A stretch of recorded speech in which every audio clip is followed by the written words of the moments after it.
Umpisahan na natin tong pasabog ngayong hating gabi. Pagkadog sa litik. Gusto ko lang pong sabihin at malaman ng taong bayan, ito pong nangyayari ngayon, mga kapatid. Ang sabi po dito, Duterte, inuyog sa Mindanao Independence. Medyo mabigat to Kung tutuusin, ayoko na nga sana mag-content talaga ng para dito kasi napapagod na rin naman ako. Ay i-content to. Kaso nga lang, mga kababayan ko, minimislead ng mga vlogger nito. Ito trust, pag umawat ang mga vlogger naawat din ako, mga kababayan. Ito, mga kababayan ko, panoorin tuloy. Basahin ko sa inyo. Inuyog Sabi po dito, mga kababayan ko, malinaw po sa sikat ng araw, sabi po dito sa ating mababasa, mga kababayan ko, hindi nagustuhan ng publiko ang mga pahayag ni dating Pangulong Rodrigo Roa Duterte na nagtutulak ng separate and independence of Mindanao. What the heck is this? Separation. Separation of Mindanao. Bakit, mga kababayan ko? Natakot siguro yung mga taga Mindanao, mga kababayan ko, na magkaroon ng passport.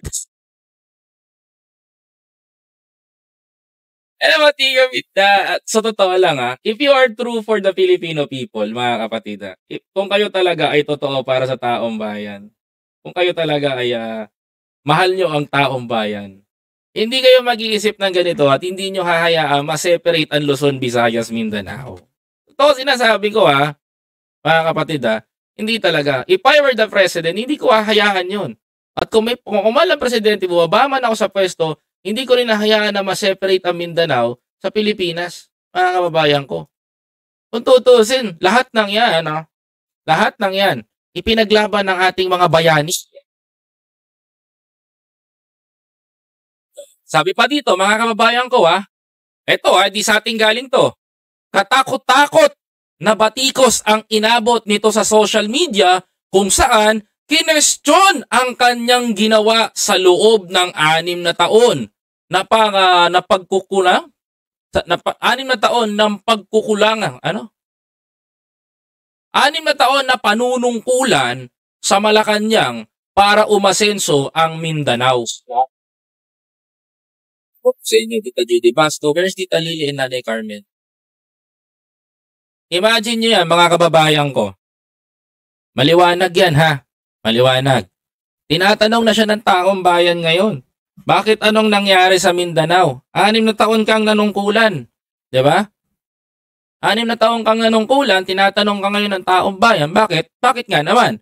Wala kang nagawa sa Mindanao. Kasi sabi nga nun ni PRRD, naalala ko, ihuli nyo nga daw ang Mindanao. Huwag daw pagpukusan ng pagpukusan. Sinabi ni PRRD yan Huwag daw pagpukusan ng pagpukusan. Kaya naka ng teting yung 51 billion, di nyo ba napagpukusan yun?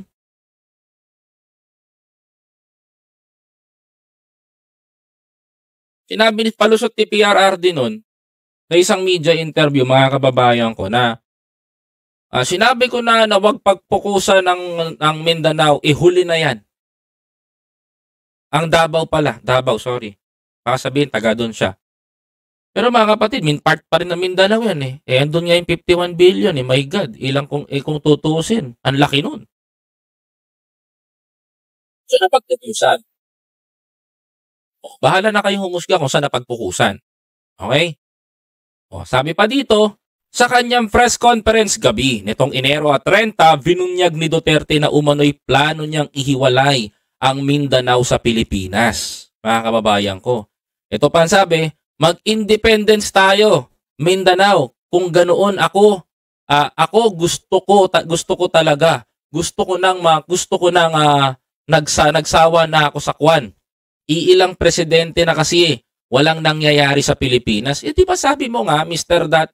Dating presidente, kung isusulong natin ang federal form of government to change the constitution because alam mo, may ebidensya tayo.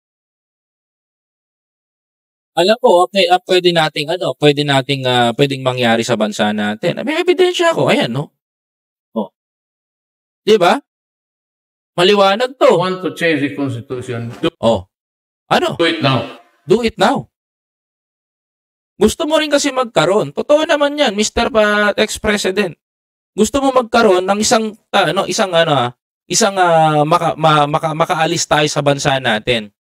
Alam mo yung mga nakikinig, ito pruweba to, ayan I therefore consider it a distinct honor and privilege to receive earlier from the Consultative Committee that I created a federal constitution that will truly embody the ideal aspirations of all the Filipino people. See? I am confident that the Filipino people will stand behind us as we introduce this new fundamental law. Wala talaga mangyayari kasi nga, ikaw nga, di mo nagawa eh. Diba? O ngayon, wala talaga mangyayari. Hindi mo rin nagawa eh. Ngayon may gumagawa, ayaw mo naman. Ano ba talaga? Sabi pa dito, mga kababayan ko binasag ng mga netizen ang kanyang pahayag sa pagsasabing pag-amin nito ng dating Pangulo sa kanyang kaibigan na kabiguan ng ibangon ang Mindanao. Akala ko best president, bakit in his 6 years term, ayan 6 years term, sabi dito wala siyang nagawa para sa mga kababayan natin sa Mindanao. Mga kababayan ko. Komento ng isang ex-user sa dating Twitter. Sabi ba mga kababayan ko, may nagsabi pa na nabaon lamang sa utang ang bansa sa ilalim ng kanyang administration. Yeah, I agree because nangutang tayo nun sa China ng pera talaga, mga kababayan ko. To be honest, nangutang talaga tayo sa China ng pera. For build daw for the infrastructure. Ito mga kababayan ko, literally, masakit tong aminin, mga kababayan ko. Diba? Masakit tong damdamin. Kaya kita nyo yung mga taga-BARM, mga kababayan ko Kita nyo yung mga taga-BARM. Buti na lang, matatalino yung mga taga-BARM, mga kababayan ko. Matatalino yung mga taga-BARM. Imagine. Sabi dito, mga kababayan ko, mga taga BARMM, BARM, Governor, tumindig kay PBBM.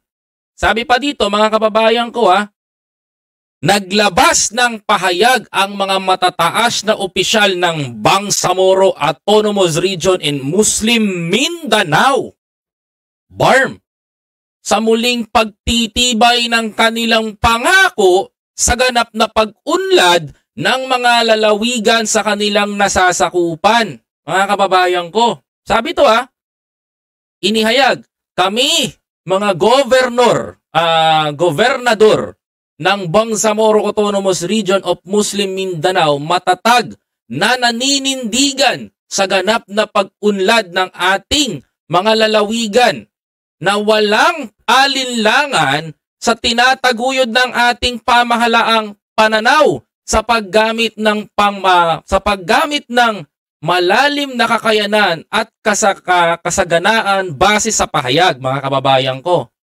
Sabi pa dito, mga kababayan ko, inilabas sa pahayag nitong Biyernes, Pebrero 2 na nilagdaan nila Tawi-Tawi Governor Ismael Sali, Basilan Governor Hajiman Hataman Sulaiman, Lanao del Sur Governor Mamintal Alonto Adyong Jr. at Maguindanao del Norte Governor Abdurrapa Macacao. Ayan, mga kababayan ko. Sabi pa dito, nabanggit ng mga opisyal ang pahayag ng kanilang pakikipagtulungan sa sektor ng seguridad at sa iba pang pamahalagang mahalagang stakeholder at tumulong sa pagpapalakas ng tanawin ng kakapayapaan at seguridad sa rehiyon. Biruin nyo, nababanggit na nila yung seguridad sa pagkatapos ng ano. Kaya nakita mo yung mga governors, naglabas ng hayag kagad kay PBBM, mga kababayan ko. Ayan ang totoo. Sabi pa dito, mga kababayan ko, pinagtibay din nila ang pagpapatupad ng mga pagsisikap ng mga pagsisikap ng pangkapayapaan sa pagitan ng gobyerno at Moro Islamic Liberation Front, MILF. Excuse. MLLFs, malalim at malaking resulta ang kapayapaan na umaalingaw-ngaw ng malakas sa buong relihiyon. Kung dyan pa lamang, mga kababayan, ay nagkakaisa ang Mindanao, hindi kaya talaga ni Digong wasakin ang paniniwala ng mga taga Mindanao. Thank you very much for your star, Ma'am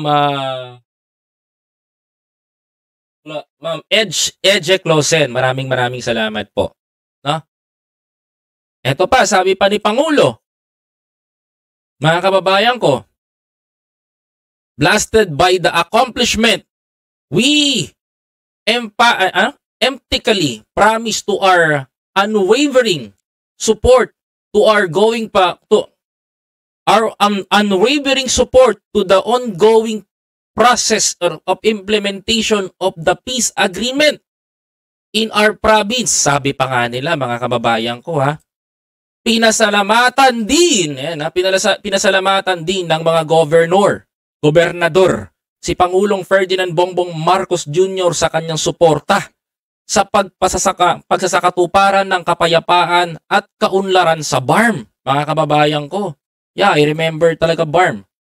Ang kanyang pare-pareho at makabuluhang mga pahayag at programa sa pagpapatakaran at nagtanim ng isang pakiramdam ng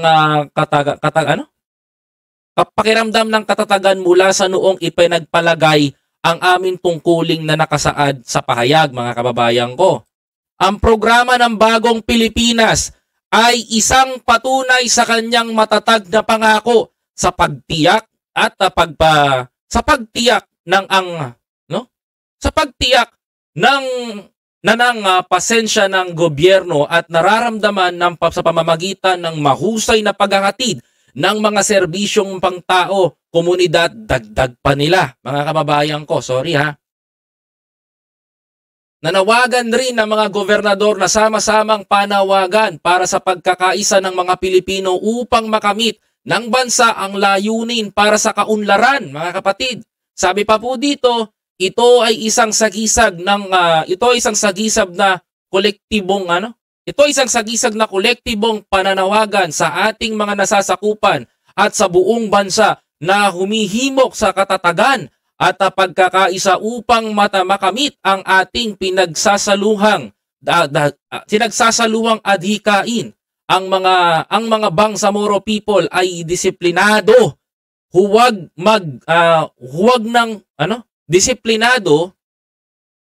Disiplinado na huwag mag-regress, kundi magsulong ng sama-samang bilang isang walang humpay na puwersang buong pagmamalaki na ipinagdiriwang sa ating pagkakakilanlang Bangsamoro bilang isang mahalagang bahagi ng Republika ng Pilipinas.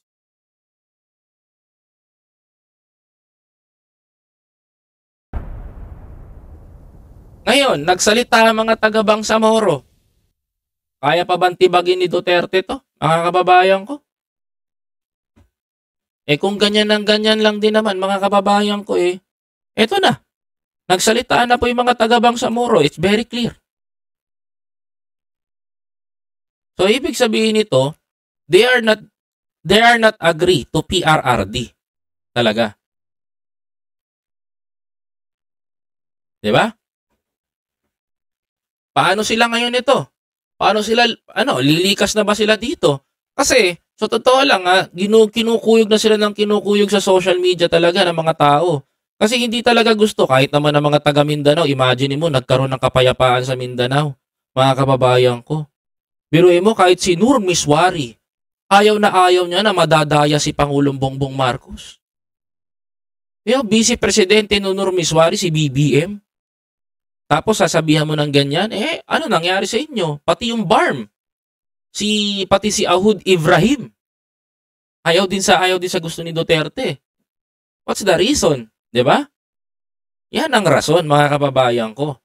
Ayaw ng Mindanao na magkaroon pa ng isang ganito at pinuna rin dito yung 6 na taon na pamumuno talaga ni Digong. Hindi naman tayo naninira. Hindi natin kailangan manira. Okay? Hindi natin kailangan manira ng tao. Mga kababayan ko. Nagsasabi tayo ng totoo and it's very clear na sinasabi natin dito sa loob ng social media. Now, mga kababayan ko, the biggest question ko dito, mga kababayan ko, kung hindi napukusan ng Mindanao, ba't nakakuha ang Davao ang first district ng 51 billion? Pero sinasabi ko, mga kapatid, bakit nakakuha? Anong meron? Bakit nakakuha ang Davao? Ang first district ng Davao na 51 billion pesos infrastructure. Saan napunta? Diba? Yan ang tinatanong natin The Filipino people, saan? We need to know. Kailangan nating malaman. Kailangan mahalungkat natin. Kailangan malaman natin. Diba? Saan? Kasi wala kayong maipakita kung talagang umunlad ang Mindanao, kung talagang umunlad for the 6 years of Mindanao, mga kababayan ko, bakit ganun pa rin ang pamumuhay nila? Diba? Mga kapatid? O ano ngayon to? Paano nila palulusutin to sa atin? Imagine ninyo, isang congressman lang, 51 billion ang kinuha for the Davao. The last 3 terms of President Duterte, kinubra yun ng anak niya. And the problem ngayon, mga kababayan ko, eto. Buti nga sumaklolo, mga kababayan ko Eto, totoo to Ito, totoo to. Sumaklolo si Pangulong Bongbong Marcos at si Congressman Martin Romualdez. Mga kababayan ko, syempre, to the rescue. Mga kababayan ko, mga kababayan. Eto, totoo to. Bisa ng bagong Pilipinas, ramdam na mga biktima sa pagbaha sa Davao Region, mga kababayan.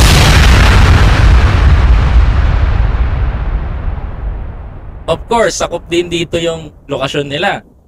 Sabi po dito, mga kababayan ko, dahil sa mabilis, dahil sa mabilis na pag-aksyon at ay nagpasalamat ang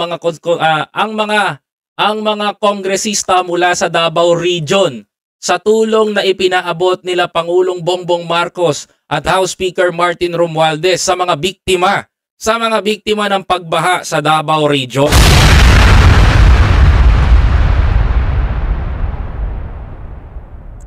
Like I said, mga kababayan ko, if the congressman, mga kababayan ko, ay talagang masigasig sa pagtatrabaho, hindi niya ang isang lungsod ay hindi babaha sa isang lugar, mga kababayan ko. Hindi babaha. Kasi number 1 na pinagbubuhusan ng isang congressman lagi, yung mga kababayan ko, pondo sa DPWH, mga kapatid. Mga kababayan. Diba? Eto. Sabi pa dito, mga kababayan ko. Ito, mabilis lang, Sabi pa ng mga kababayan natin sa Davao,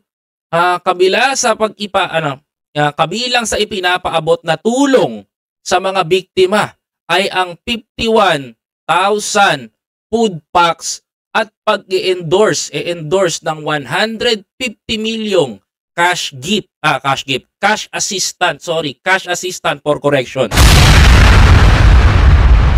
Abot pa sila Pangulong Bongbong Marcos at si Congressman Martin Romualdez kahit di naman distrikto ni Congressman Martin Romualdez ang Davao.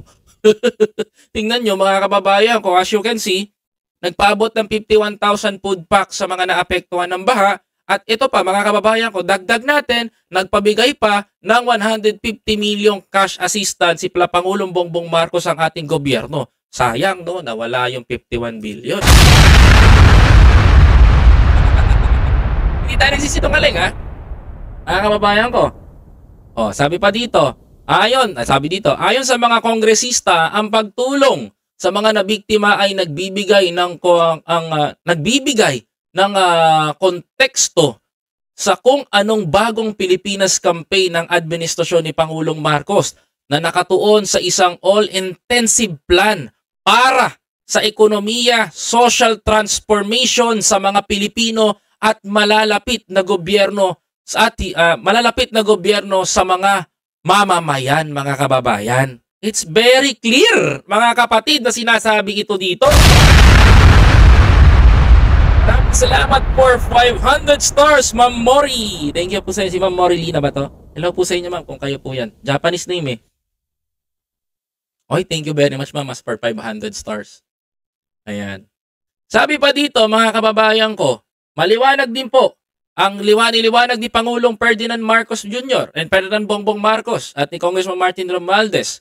Ang sabi pa dito, ang pasasalamat kina Marcos at Romualdez ay ipinaaabot nila sa Davao Oriental Representative Nelson Dayang Hirang at Cheno Almario Davao del Norte Representative Abdul Juhali. Ayan, Davao at marami pang congressman. At ito pa. At nagpaabot din, o baka sabihin nyo na naman, yung PBA party list, nagbayad na naman ng nagbayad, sabihin nyo na baka nagbayad. Nagpaabot din po yung PBA party list ni Senator Migs, mga kababayan, ni Representative Migs Nograles. PBA party list Representative Migs Nograles, mga kababayan ko, ay nakatanggap din ng 20 million. Ayan, 20 million cash assistance po, ha. Baka sabihin nyo, bumibili na naman ng pirma yan. Mga kababayan ko, baka sabihin nyo, ha? At Migs Nograles. Ayan. Ay, thank you very much po, Ma'am Fiona Marlin, for your super chat. Yan, maraming salamat po sa super chat. Ayan. Sabi pa po dito, mga kababayan ko, si Davao del Norte Vice Governor Oyo Uy ay nilaanan naman ng 10 million na halaga ng ayuda na ipapamigay sa mga naapektuhang residente. 51 billion to. Ang dami natin na pala dito, mga kababayan ko. Pera ng taong bayan. Diba? Dito na pupunta yung pera ng taong bayan. As you can see. Ayan, ang pondo ay galing sa Assistant Individual Crisis Situation, AICS, ng Department of Social Welfare. Mga kababayan ko, ha. Sabi pa po dito, inaasikaso rin ni House Speaker Martin Romualdez, Tinggog Representative Yeda K. Romualdez at Jude Arcidre ang pamimigay ng food pack, mga kababayan. Sabi pa po dito, we very grateful for the food pack. We are grateful for the aid and food packs sent through the tireless efforts of our President and House Speaker Martin Romualdez. This will, sabi pa dito, this will be provided constituents lifeless, especially those affected by the flood in Davao Oriental, mga kababayan ko. Kuha ka na lang ng pera dyan. Sabi pa dito, mga kababayan ko, the biggest gesture echoes loudly in our heart, sabi pa nga ni Zamora, mga kababayan ko. Mga kapatid, ito pa, ang sabi pa dito, ang tunay na bagong Pilipinas mabilis umaksyon, tunay na serbisyo, sabi naman ni Dayang Hirang, mga kababayan ko, si Governor Dayang Hirang. Sheesh! Sabi pa dito, mga kababayan ko, sinabi naman ni Almario sa pasasalamat sa kanyang constituents sa ipinarating ng tulong ng gobyerno na inendorso ni House Speaker Martin Romualdez. Ito pa, kinilala rin nila Duhali, Zamora at Nograles ang tulong ng Pangulo at ng House Speaker na humingi ng 30,000 food packs mula sa DSWD. Mga kababayan ko, in times of crisis, actions speak louder than words. Aray ko po, ang sakit ito para sa kanila. Totoo action, in time of crisis, action speak louder than words, mga kababayan. Parang si Maharlika lang yan eh. Nauna ang ngalngal bago balita. Ganon yung mga kapatid.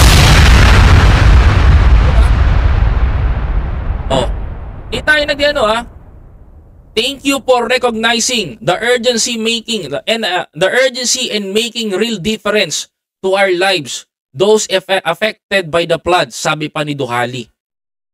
Mga kababayan ko. Now, kung ano nakikita nyo dito, mga kababayan ko, ay pawang katotohanan. Totoo itong sinabi nila, in time of crisis, actions speak louder than words.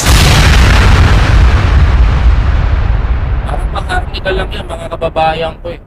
Totoo lang, parang maharlika lang yan. Ngaw-ngaw muna, ngak-ngak muna, bago balita, mga kababayan ko. Ganun yung mga yan. Ito po, Tita Lily Ragasa. Di ba mga kababayan ko? Yan yung mga tagangak-ngak. Yan yung mga pumupuna sa kanilang dalawa. Mga kababayan ko, nakakahiya naman, di ba? Mga kapatid, ngayon, balik ko yung pagpupuna nyo sa kanila. Ngayon ako naman na magbabalik. Wala naman sigurong masama kung babalik ko to sa inyo, no? Mga kababayan ko, tatanungin ko po kayo, mga kapatid, no? Tatanungin ko po sila. Itong si Sasot, itong sila Chururut, itong si Tomboy na nasa Amerika. Tatanungin ko po yung baklang lipunan. Sama na rin natin dito si Oily, no? Yung panay ng punampo na dito. Pati yung isang magaling na broadcaster na panay ang puna kay Congressman Martin Romualdez.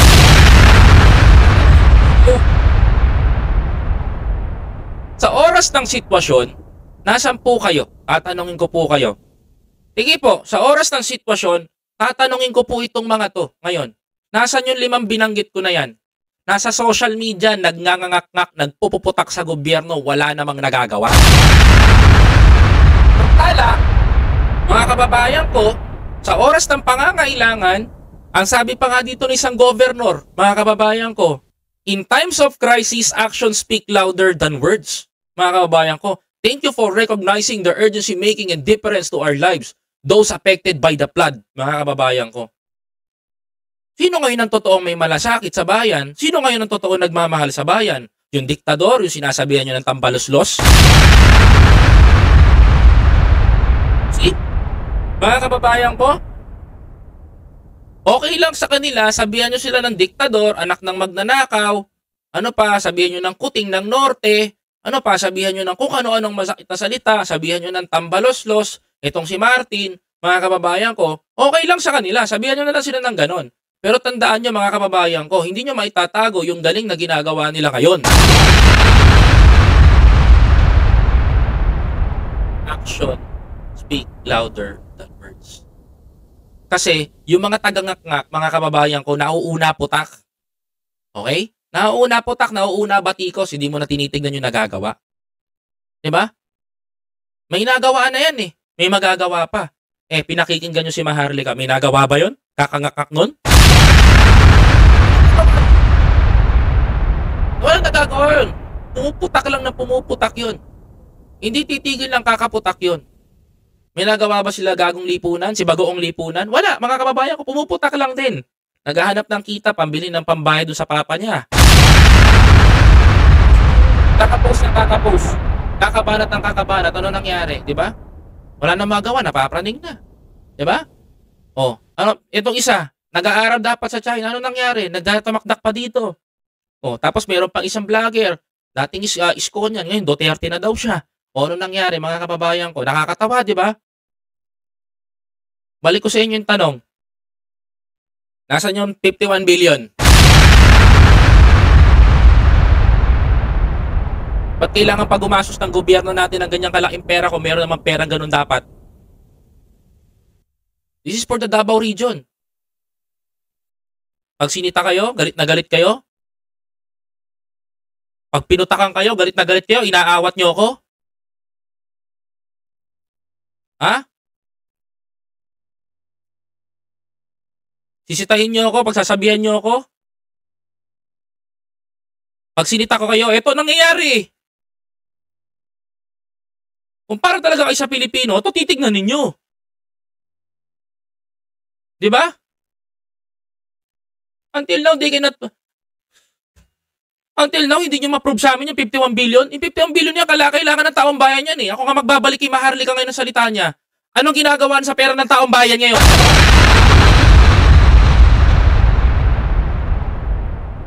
Eh, pera ng taong bayan yun. Asa na? Kawawa yung taong bayan dito. 3 taon nyo kinubra yan. Tapos ang ending, mahihirapan, ganito itsura. Ako talaga magbabalik. Asan yung 51 billion na yan? Hanapin natin. Tapos sasabihin ng ibang vlogger. Ako ayoko sana kay Banatan eh. Pero nakakapikon na kayo eh. Sabi ng 3 vlogger, nag-research daw sila for the infrastructure, dinaan daw sa DPWH. Anak ng teting, tagal nyo naglalig, nakatunga nga kayo dyan, wala kayo na ipahitang ebidensya.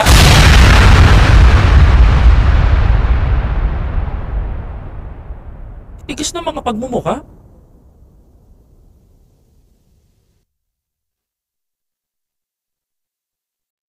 Mga kapatid, nakaka-high blood eh. Sa totoo lang. Nakaka-high blood. Hindi nakakatuwa yung sinasabi nila. Mga kababayan ko.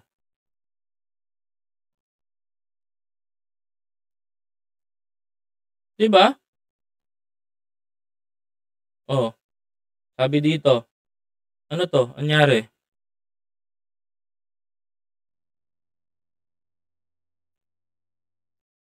Naka-record po kasi Tita Judy. Pasensya na po.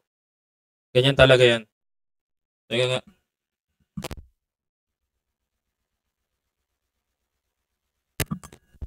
Ayan. Okay na. Sige nga po mga kababayan ko. Tatanungin ko po kayo. Nasaan na? Nasaan yung 51 billion namin? Pera ng taong bayan yon.